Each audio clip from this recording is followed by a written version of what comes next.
Hey, welcome back to the channel. Today we're going to do a little showcase, a little how to play on the amazing, unbeatable Squirrel Girl. I'm going to try really hard not to get too nutty with the puns. She's a fun character, and I don't want to take away from how serious I am about how great she is. I'm going to show you these two photos, see if they give you a little idea of what I'm talking about. This is a fight against the human punching bag, Winter Soldier. This is a heavy, about 60,000 damage. Quickly followed up by a second heavy with around 67,000 damage for the end. If that doesn't have you interested enough yet, she's also an evade counter, an excellent one, and an excellent auto block counter. And she has incredible synergies with some of the best champions in the game that benefit not only her, but also those champions, including a synergy team that you'll be happy to take into quests into battle that provides 3 perfect blocks.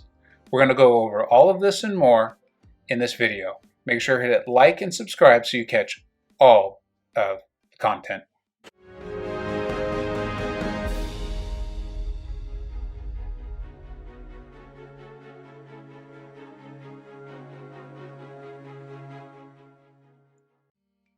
Alright, the best place to start is with these synergies. They're going to be showcased in all these fights. And I'm telling you, the worst champion that we're going to show you synergy with here is going to be Luke Cage, and he's still pretty darn good. The rest of them are even better. This first one is with Sasquatch, and you can see that it increases how long the rupture effects are. That's a big deal for Sasquatch if you know what I'm talking about, or if you've played with him. It benefits Squirrel Girl by increasing the amount of time that Tippy is on the opponent. This is her evade counter, and also her auto block counter. 30% is a big deal, and it's a long, long time. Next is her synergy with Doom, literally one of the best champions of the game.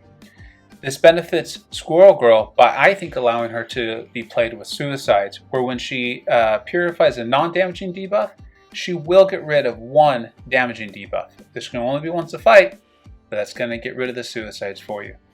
Additionally, this benefits Dr. Doom by increasing the length of his aura of Hazarat. For all you Doom users out there, you know how nice that would be to include. Also, how nice would it be to have an evade counter when you're out there questing with Doom. Additionally, take a look. You see one of my favorite champions, Guardian. I think he's one of the best in the game. There's a synergy with Squirrel Girl as well. Now this doesn't benefit Guardian, but every single champion on the questing team, the first 3 blocks will have a 100% chance to be perfect blocks. I'm sure you're already getting ideas on the amount of champions that would benefit. And I promised you, the worst champion she synergizes with is Luke Cage, and he's pretty darn good. As you can see, this will give Squirrel Girl a permanent furry buff as long as she doesn't go down to a 0 combo meter. When you're playing her, if you play well, that will never happen. And then of course, this is a nice benefit to Luke Cage 2 as well, for all you Luke Cage fans. And then last but definitely not least, and this one I think is almost never talked about, when you pair her with Sentinel, each time a robot is immune to one of Squirrel Girl's personal bleed effects, and that's where most of her damage comes from, she converts that bleed into a shock. All of this adds up to a pretty impressive champion with a ton of versatility, including an evade counter, an auto block counter, that also benefits her synergy partners that are as great in the game as Dr. Doom and Guardian, and will benefit any single champion on the team. Alright, that was a lot of talking and looking at pictures. Let's get to the show.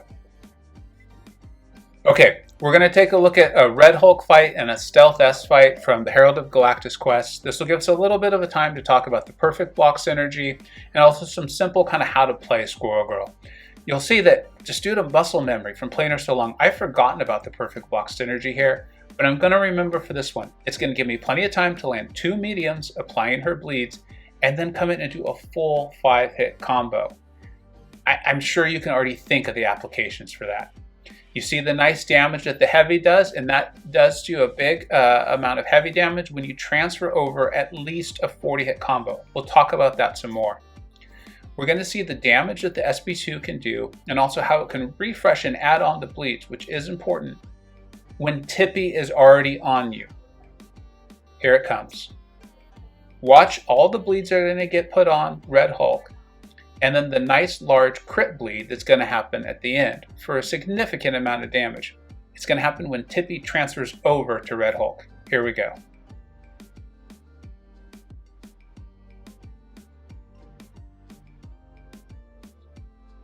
I saw a big number for about 36,000 plus a significant number of other red numbers that I'm not going to be able to add up. All I know, it was a lot.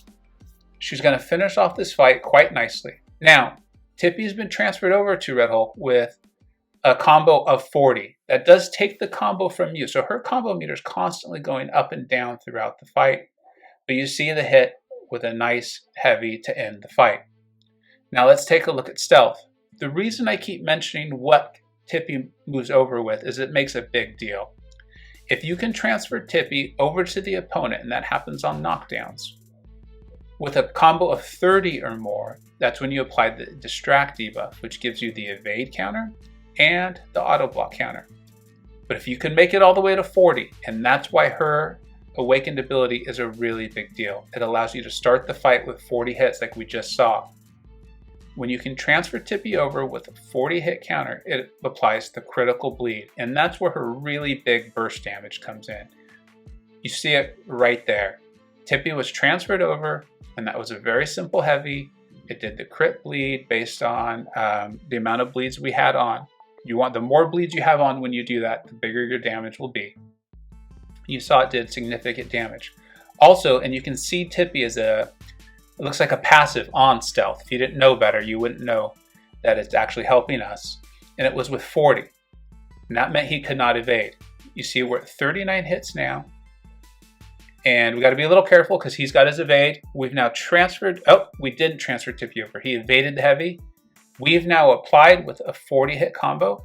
And now he's not going to be able to evade. Now, of course, his spider sense was down, but now it's back up and he can't evade. We can attack him freely and comfortably and just enjoy all the silliness that is Squirrel Girl. Okay, Tippy's about to expire on stealth and he's going to get his evade counter. So we're just going to wait till our SP3, which can inflict 3 bleed debuffs, which do about 1200 damage over the course of 20 seconds.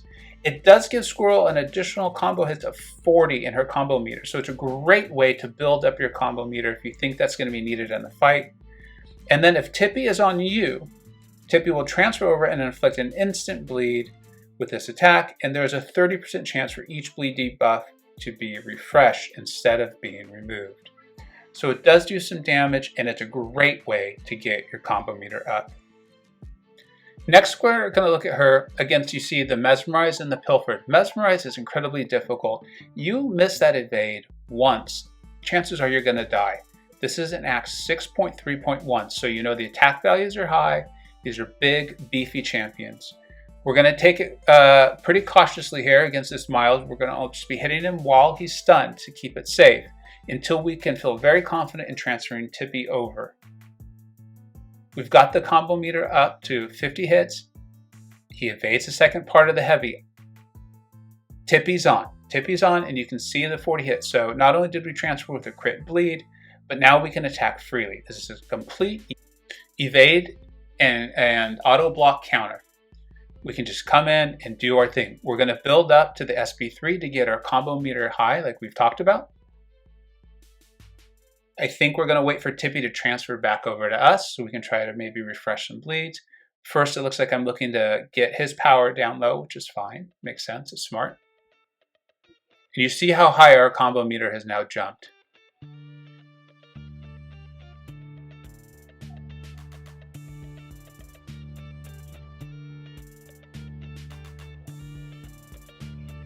Tippy's been transferred over with a combo of 40, so again, we don't need to worry about the evade. We're using our mediums to apply the bleeds, and I think we're going to be setting up a nice big heavy here. Now this is important. We're going to come in and apply 2 more bleeds. You see a few have fallen off, and now we're going to hold our heavy To get that critical bleed, you need to have Tippy transfer back over to you, so you have to hold it down for 0.4 seconds, the heavy. When you hold it down for 0.4 seconds, Tippy will come back to you, and then you're going to send Tippy back to the opponent. That's how you get the critical bleeds, is when Tippy transfers over to the opponent, and that's how you transfer Tippy back over to the opponent when Tippy already was on the opponent. The heavy can do tremendous damage. We will definitely show that in the Winter Soldier fight. Okay, now you keep hearing me also talk about this auto block counter that she can do. I did the fight against that 6.3.1 Do You Bleed Medusa. I went in almost as a joke for and to try to help out my buddy Ink, who does have a YouTube channel. It went splendidly, and I accidentally brought in my 6-star, only SIG 20, rank 1 Squirrel Girl. I'm going to put a link in the channel as channel's description, so you can go and check that fight out in case you're curious about just how smoothly she counters auto block, but it's the exact same ability as her evade counter. So you'll get Tippy over with a combo of 30 or 40, and you don't even have to worry about auto blocks. Now I know that you're thinking, obviously Medusa is the main one. It also includes Nova. All right, so I know what you're thinking. You're thinking, thanks Vega, that's really awesome. So I need to bring in all of these champions, and what if my path or my fight doesn't allow me to really bring them all in? Or what if I don't have Doom? That's really sweet that you do, bro. We're doing 6-star Black Widow Deadly Origin, who gets a really intense evade counter, as you're seeing right now.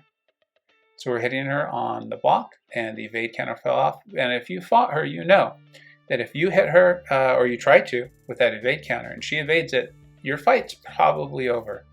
She does a great amount of damage. She's a 6-star. I brought in a 4-star. It's not even ranked up. Take a look at that. Let's watch how this fight goes, shall we?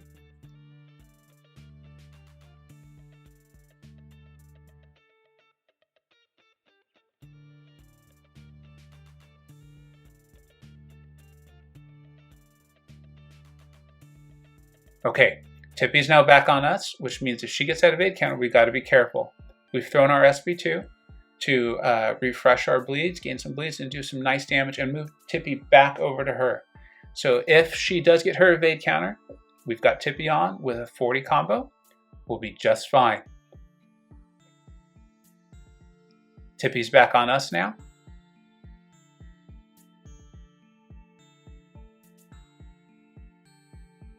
Now, some of this is just, I think, some nice gameplay, playing around and knowing how Black Widow Deadly Origin works.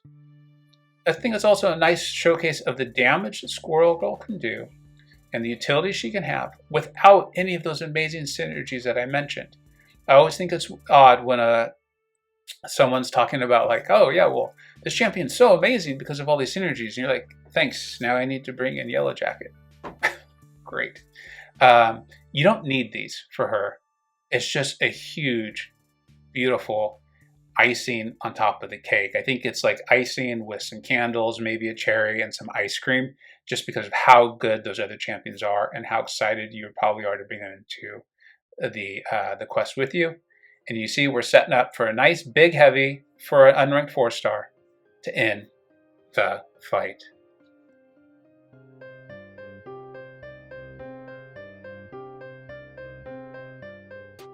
Okay, I've shown you a lot of great things about Squirrel Girl, and here's the thing. I do think she's great. I also have a little bit of a soft spot in my heart for her. I enjoy the character in the comic books and on a recent show that's been put out on YouTube. I like watching it with my kids. So I'm going to go what I think is a bit cautious with her rank. I'm placing her at the top of the premium. I know I got some feedback on that, and people love Elsa, and I'm going to talk about Elsa in a different video. I think she's good too. Here's what I want to remind you. This is the premium tier. Imagine you walked into a restaurant, or literally anywhere. You walked into a sporting event, and they were showing you the tickets, and they said, would you like premium seating?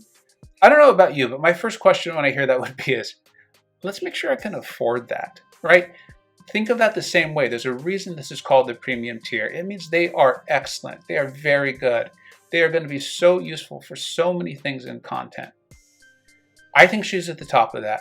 She's incredible on her own. She's an evade counter, heavy, heavy bleed damage, as you can see.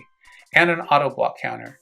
Additionally, her synergy partners are some of the best champions in the game, and they also receive the benefit. They become stronger, not just her. My only reason that I don't have her higher is that when I took her into Act 6, especially 6.4 and 6.3, the node combinations became more than I felt like she could reasonably handle, particularly if there was any sort of power gain issue. A lot of her bleed started falling off and the shock when I attacked the robots. And then that became a bit of an issue in keeping her combo meter up, which you do need to do to keep her evade and her auto block, right? As we talked about, if you don't transfer Tippy with at least a 30, it's not going to give you the evade counter. But if you're only transferring Tippy with a 30, you're missing out on the critical bleeds, which is a huge deal for her. I kind of think that she's suffering from what I also think Elsa's suffering from. I think Kabam had a direction they were going with So Saith Doom and the putting on of debuffs. This is a big deal. I'm going to link the AQ video I did of Squirrel Girl and how incredible she was for So Saith Doom. She had the ability to just heal up with those debuffs and then get rid of them, to shrug them almost whenever I wanted. I didn't cover that in this video because, one, I've already made the AQ one, and I encourage you to go take a look at it. I will include it, because if we start seeing that sort of thing again in Book 2, I think she's going to move up in this tier ranking. I think she's going to become even more valuable, because the meta itself will have changed, at least the in-game meta. I think she's an excellent champion. I think if you get her, you're going to want her awakened. You want to start with that 40-hit combo.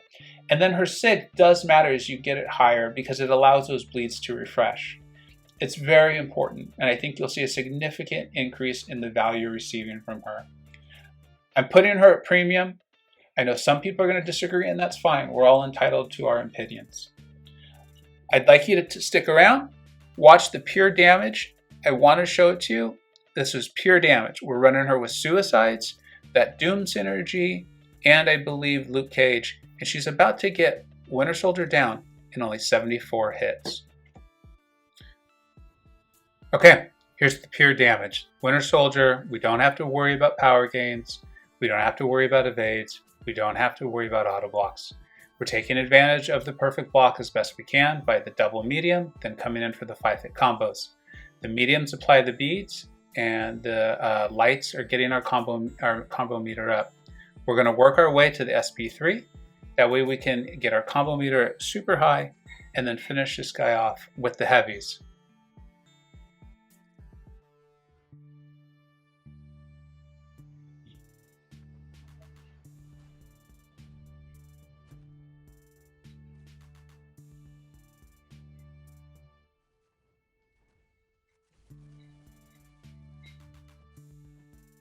Again, remember, the synergy team we've used here is Guardian, Doctor Doom, Sasquatch, and Luke Cage. These are all, the worst champion in there is Luke Cage, who I believe I have in the call. And when you use him and you're calling your shot, he is incredibly effective. There's also 2 top shelf champions and another premium champion. That heavy right there did some nice damage, but we're setting up for the 2 big ones to end it.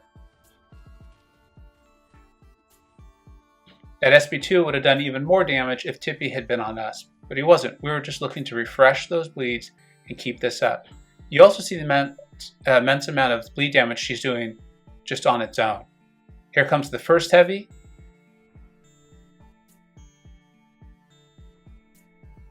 $58,000, and it was significantly more as you see all the bleeds doing their work.